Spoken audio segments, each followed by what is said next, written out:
Comienza el juego en losaficionados.com.mx y hablemos de privatización del deporte. Para muchos, un negocio, pero las implicaciones que tiene en lo social van más allá. Seguramente has escuchado estas noticias en el país en el que me escuches. Tal vez Argentina, Ecuador, México, Cuba, Venezuela, Colombia, Chile, incluso los Estados Unidos. Pero, ¿qué me dirías si en esta noticia también aparece Arabia Saudita? Bueno, en particular, hablemos de cómo el deporte, en esa búsqueda de llamar modernizar lo que realmente se está sucediendo, es la privatización del deporte a partir de diversas leyes. Tú sabes que la mayoría de los gobiernos o de los gobernantes tienen una alta influencia en, pues, en los partidos políticos y los partidos políticos en la gestión que esos gobernantes tengan. Por supuesto, para quedar bien y para conseguir votos de quienes llegan a patrocinar sus campañas o hacer más llevadero sus planes, logran acuerdos como este, privatizar el deporte porque es una situación rentable. El gobierno sienta o asienta las bases de la modernización del deporte. Recuerdo un caso en España donde hablaban de la inversión económica que tenía que hacer el gobierno para lograr que la mayoría de sus ciudadanos tuvieran acceso como derecho a la práctica deportiva, al ejercicio. Y entonces, como hay crisis en esta área de prevención, fueron desmantelando ciertas características para dejárselas a los privados las partes más rentables o los deportes y los espacios más rentables, con la excusa de que no hay dinero o de que hay malversaciones de fondos y por eso lo más probable es que la iniciativa privada con una concesión legal consigan administrarlo de mejor manera.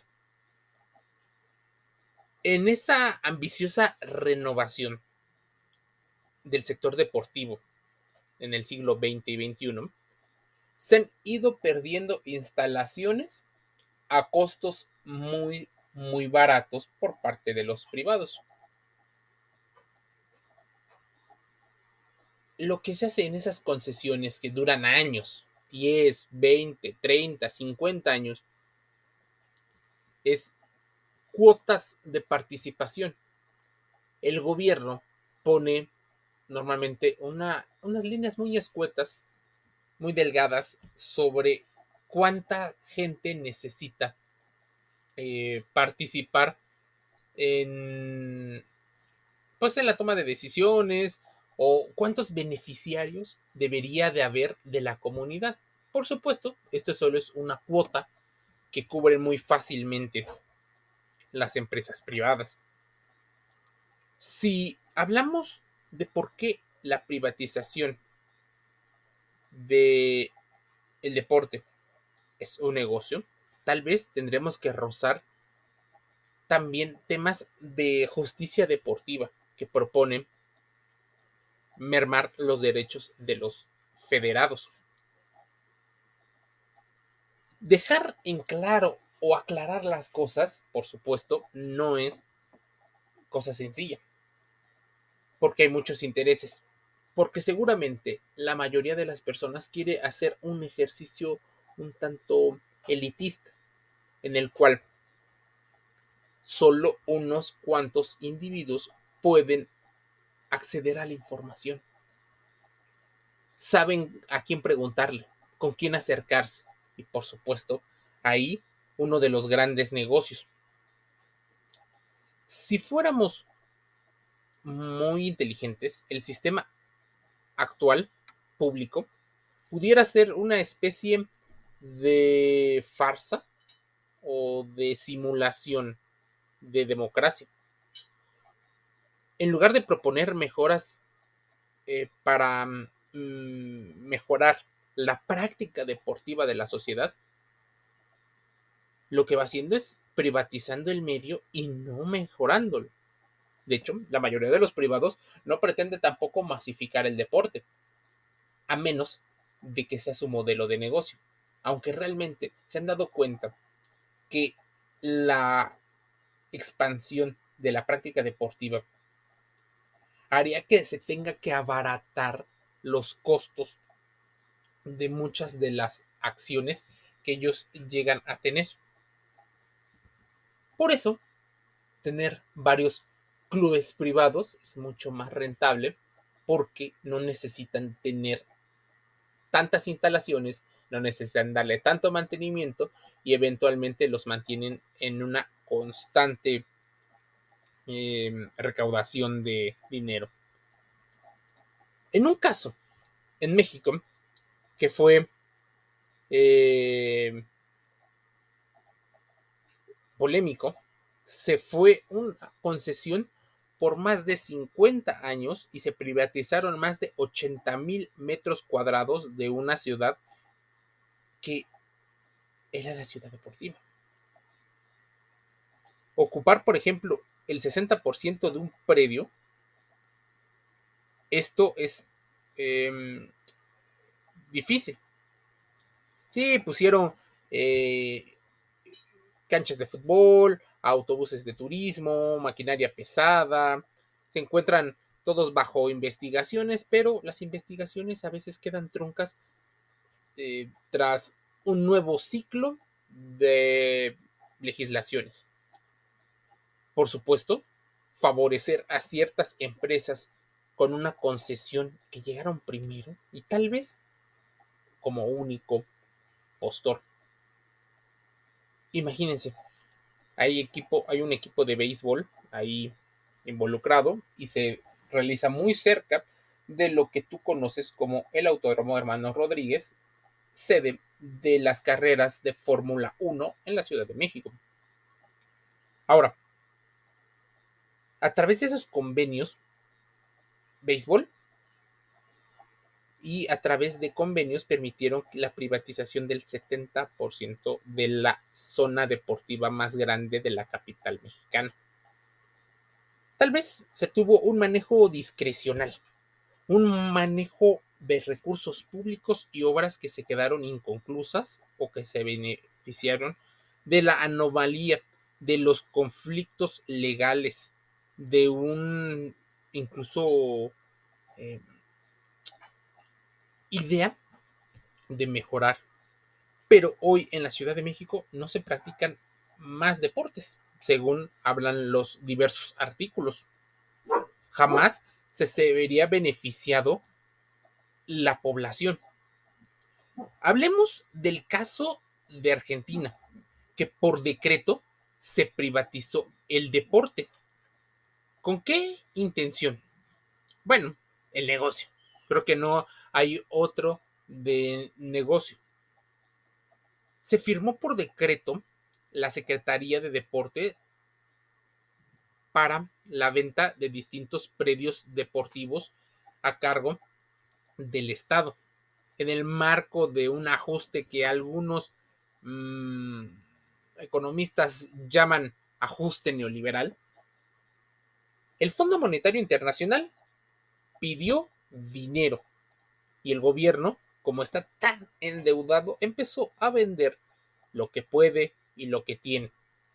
El decreto 9229 o 92-2019, además de establecer una derogación total o parcial de 5 leyes fundamentales para la protección del deporte en la nación sudamericana.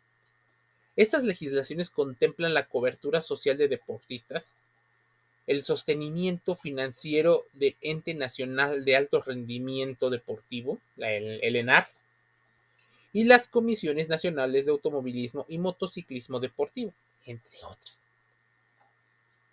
Imagínense a qué grado pudiéramos estar llegando.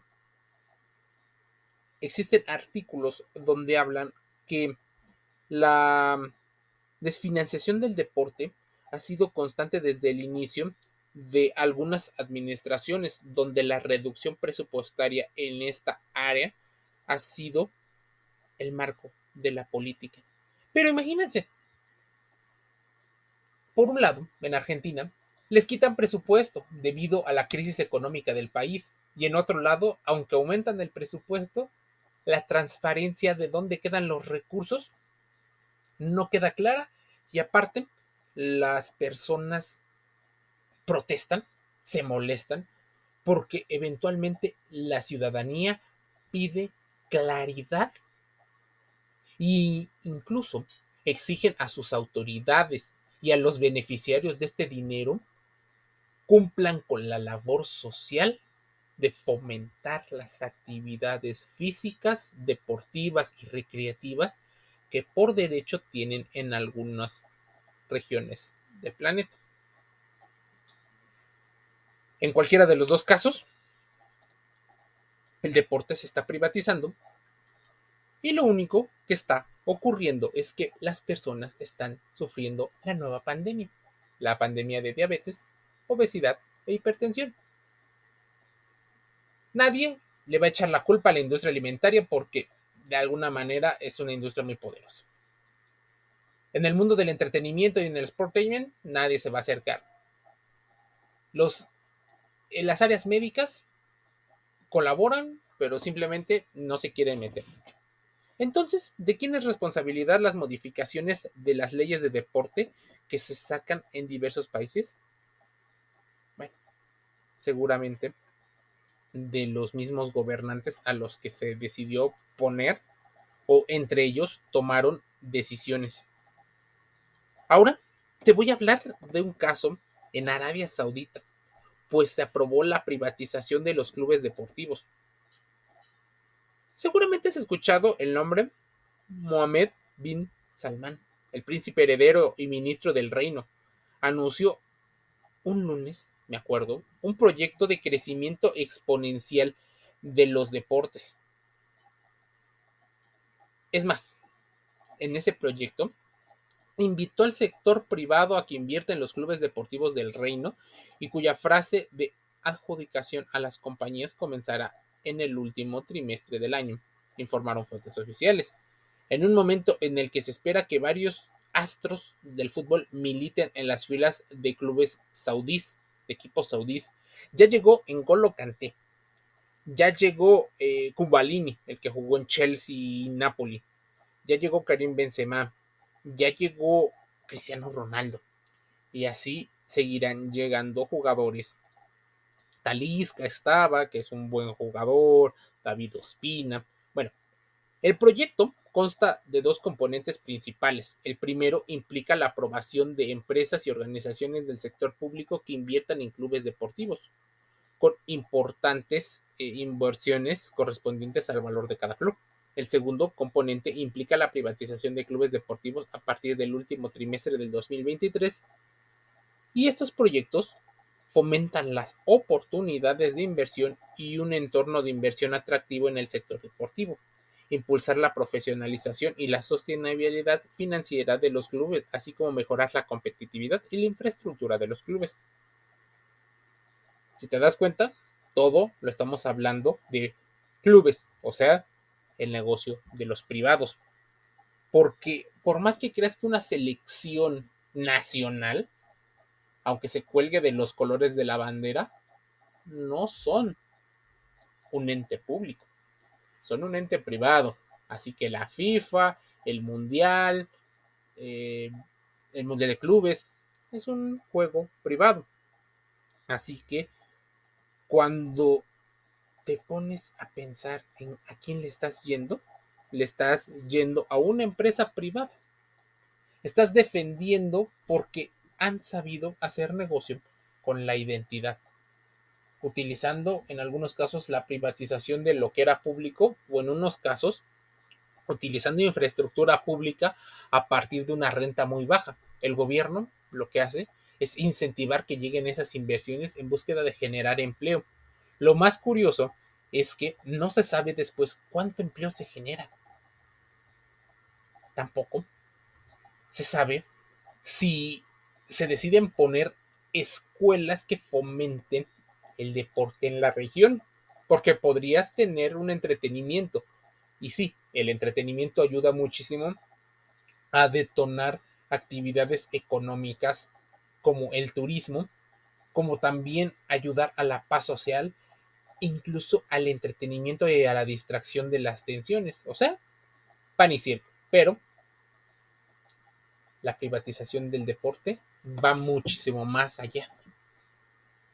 Hoy, si tú quieres practicar deporte, en muchas regiones tienes que pagar, lo cual condena a los que no tienen muchísimo a vivir relegados fuera de ese profesionalismo o profesionalidad del deporte. Así que lo único que queda son las prácticas deportivas en canchas en mal estado, en instalaciones de mal estado, donde tal vez le convenga a la sociedad organizarse para tener una zona, un bastión y una liga en la cual ellos puedan participar y entretenerse de una manera mucho más cercana. Ligas de bajo costo. Así es como la privatización del deporte llega a todos lados. Losaficionados.com.mx es un sitio web que habla de salud, deporte y entretenimiento dentro y fuera del juego. Te invito a que te suscribas gratis a nuestras redes sociales. Estamos en todas las redes. Estamos incluso en Telegram, en Twitch, estamos en YouTube y en muchos canales. La idea es llevar algo de información para que interactúes, nos hagas saber tu opinión. Por hoy es todo. Nos escucharemos, veremos y leeremos el día de mañana. Un saludo.